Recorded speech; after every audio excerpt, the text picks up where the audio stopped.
Čuješ glasan klik kad spuštaš ravnu nogu prema podu? Ne brini, nisi jedini i nije uvijek opasno, ali može biti znak da nešto trebaš promijeniti.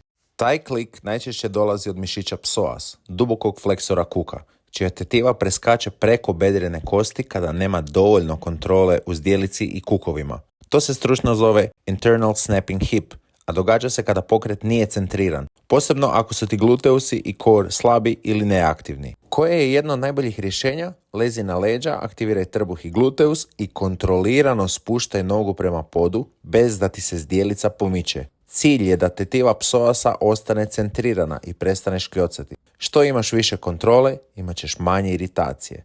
Radi ovaj pokret sporo i kontrolirano.